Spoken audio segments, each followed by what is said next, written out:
Ang pinakamagandang proof ng pagmamahal natin kay Kristo ay hindi ang haba ng dasal, kundi ang pagbabago ng buhay. Mas nagiging maunawain ka ba?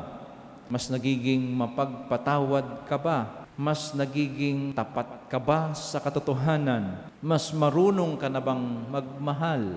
Dahil ang totoong Christian, ang totoong Catholic, hindi lang marunong mag-praise the Lord.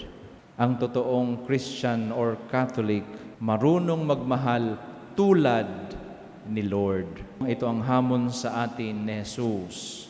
Huwag mo lang akong mahalin sa iyong mga salita. Mahalin mo ako sa paraan ng pamumuhay mo at sa iyong mga gawa. Huwag mo lang akong mahalin sa pagsisimba tuwing linggo. Mahalin mo ako sa pagsasabuhay ng kahulugan ng misa araw-araw.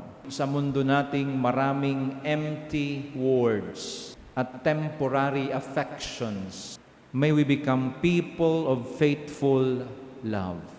Pag-ibig na may pagsunod, pag-ibig na may katapatan. Dahil ang tunay na pagmamahal kay Kristo ay hindi lang magsasabi ng, Lord, I love you. Nakikita ito sa buhay na kumikilos at nagbabago.